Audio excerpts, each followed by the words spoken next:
Oh, you wouldn't believe it, would you? So that was the rain this morning. Look at it now, blue sky. So I've got blue sky, but I've also got heifers out in the rain and wet.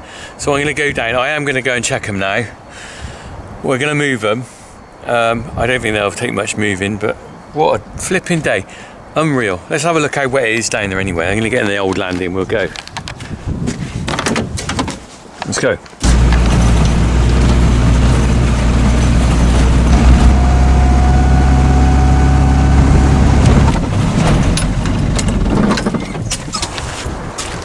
Right. Oh, let's get across here. Ooh, past the poacher barriers. Right, we're going to go down. I'm going down to the heifers. I'm going to let them into this top field.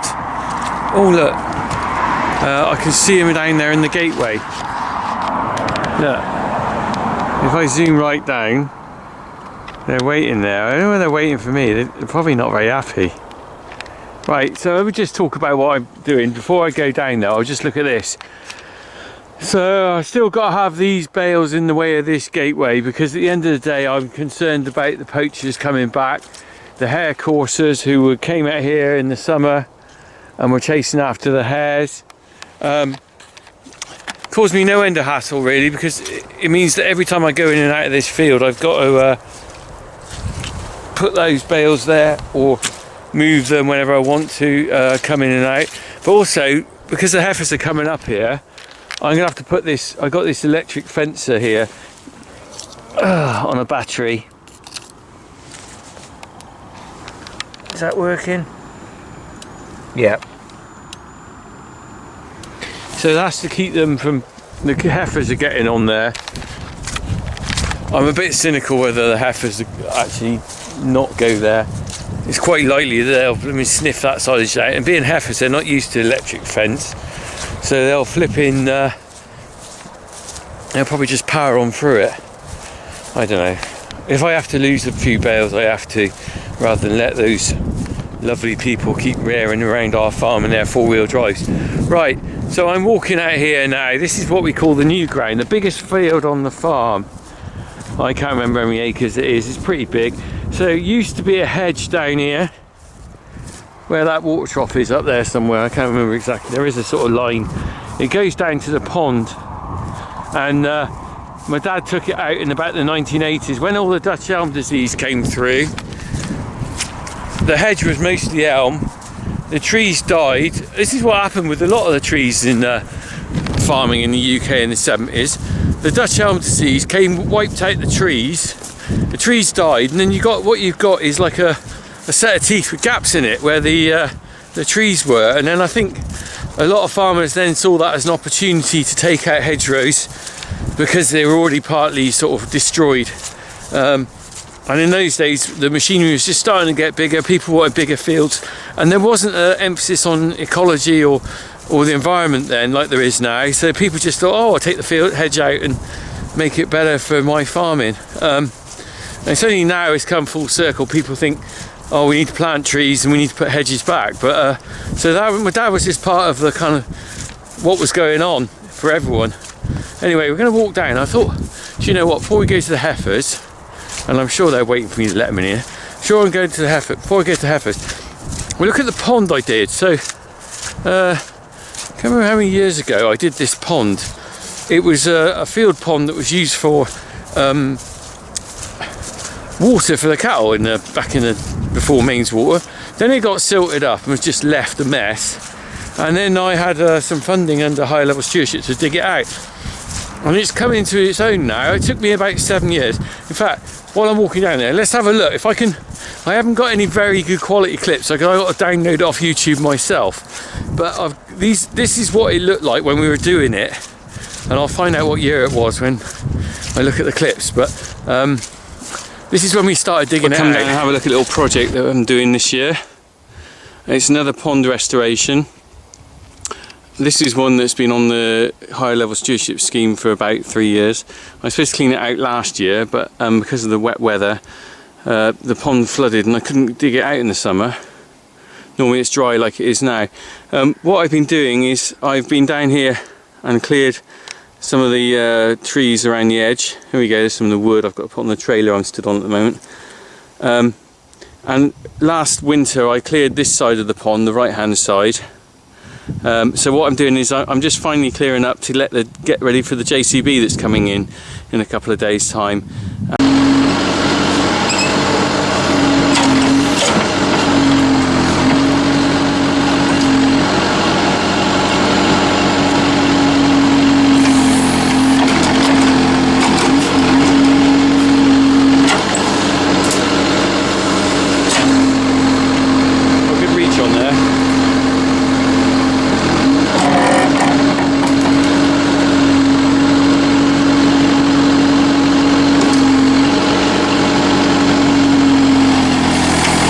Up now, we're going to load this into the trailer up and take it away.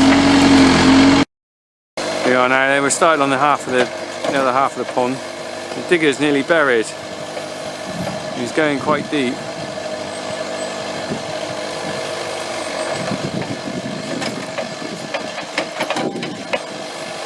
Oh, it's pretty wet on the ground here.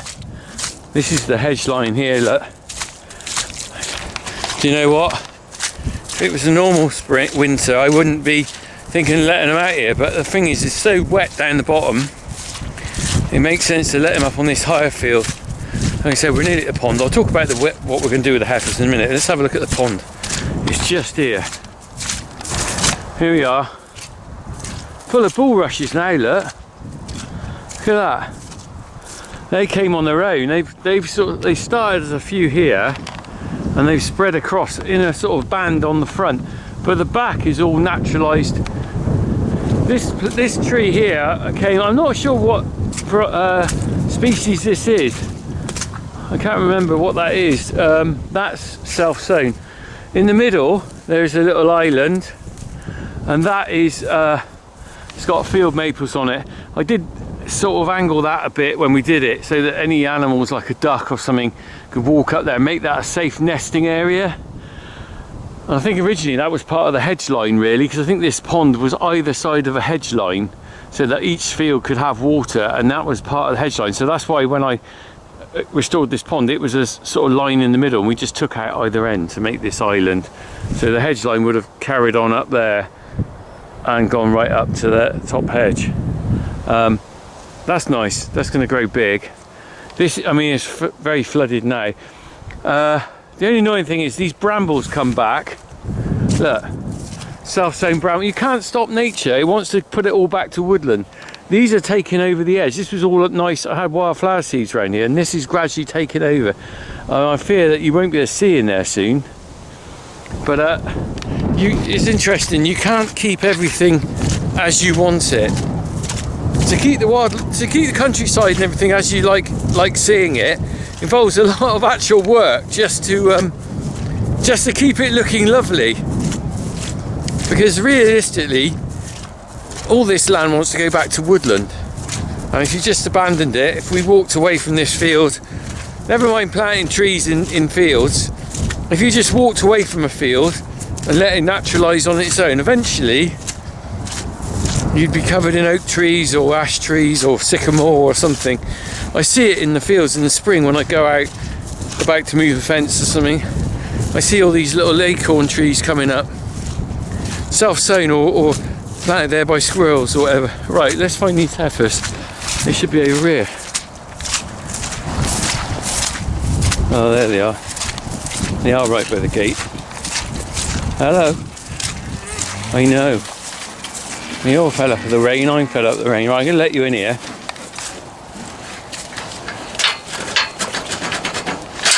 Alright. Come on through.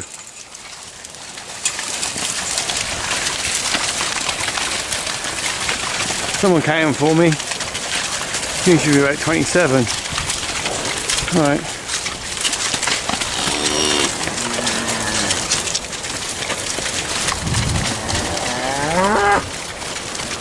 Oh, I'm fed up with this rain.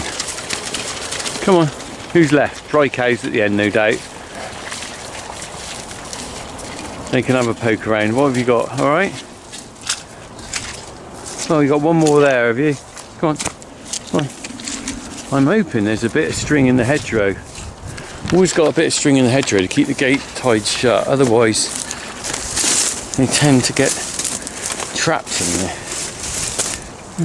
Can't see any. Normally there would be a bit of string. Oh, that's annoying. Right, well, I got nothing to tie this gate back.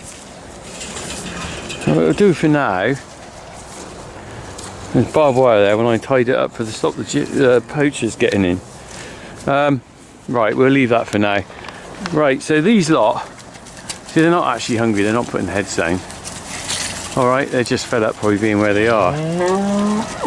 How many are you? Oh, there of you. 1, 3, 4, 5, 6, 7, 8, 9. Oh, I'm gonna lose track. I hate counting. I hate counting cattle because they just keep moving. 1, 2, 3, 4, 7, 8, 9, 10,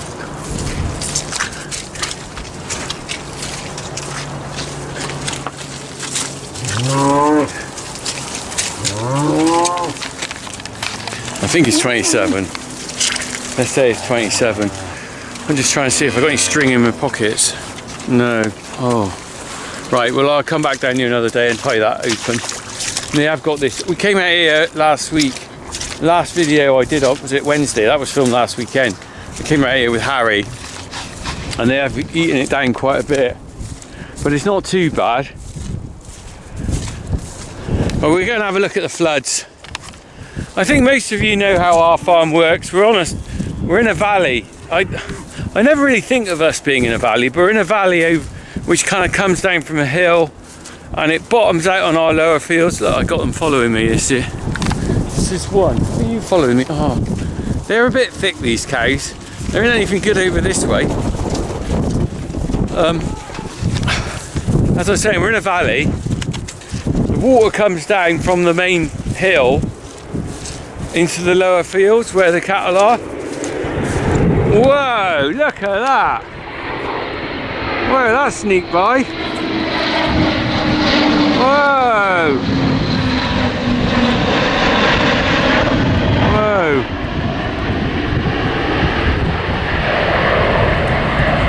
Whoa, I didn't, that's really funny. It's just sort of sneaked up behind me. It's massive.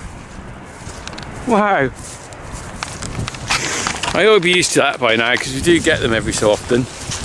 But yeah, so the rainfall ends up coming down and a couple of days later it ends up down here at the bottom fields. But we have had such extremes of weather this last couple of weeks.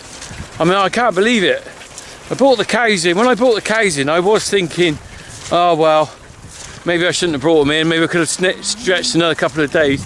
But since then, literally in that time, it just really hadn't stopped raining, and now we've got a problem. I got grass over there underwater, which is what the heifers should be eating, and now I've got them, these silly thick things want to come with me. I've got them down here on grazing that is soaking. Realistically, I can't see them being out much longer now. I'm very frustrated. Frustrated farmer, that's a bloke to look up on TikTok, he's a funny chap. I'm a frustrated farmer because I've got grass I can't get to. And I'll tell you why I'm frustrated. If you look at I keep a diary. I keep a diary with the dates of when we bring the cattle in and when we cut the maize and stuff. So last year we brought all the heifers in on about the 23rd of November. The year before that, brought them all in on about the 24th of December because it was so dry. And now, I'm looking at bringing them in now, maybe next week. How frustrated. They're happy enough though, aren't they? They're not bawling at the gate, they're happy. But look at this. Oh, crikey. Oh, flipping heck. It's got worse out there, look. Look at that. Now that's, oh, there we are. Look. Hello. Hello. Hello, hello. How are you? And you're not happy, are you, old dry cow? Right. So look at that across there, look.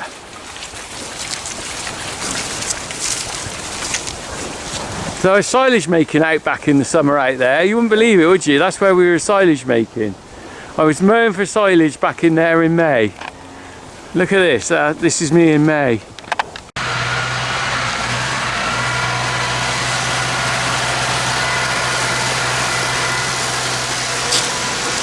You wouldn't believe it, would you? And now look at it. You don't need a water trough, do you? Right. Let's get back. Oi! Oh. They're happy enough out here really. If the water went away and it dried out a bit, they could stay out here longer, because I have, like I said, I got plenty of grazing over there. What can you do? Anyway, it's a nice day today actually. I'm walking along here, it's lovely. Even though it was chucking it down this morning. This is sort of a year of contrast, a really mad year really. We've had a year of really wet in the spring, had a drought in June, July, rained most of July, August. I managed to snatch a bit of hay in August, and now we're coming back, and everyone grew a load of grass at the end of August, September, but now we're paying for it again with the rain now. I know. Here's an old ash. I don't think that's going to make much longer. That definitely had ash died back earlier. It's lost all its leaves early. We'll have a look at that another time. Right, let's go for a little walk under the moon of love. Let's sit down and talk under the moon of love. I want to tell you that I love you, and I want you to be my girl. Under the moon of love. Do do do do. Hey. Right. Anyway, I might go up and have a look at the floods from the hill actually. Let's do that. Crack on up there.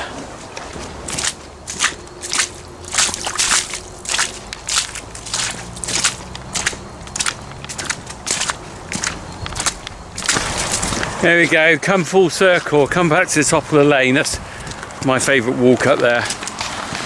Coming up. Soon the leaves will be all off.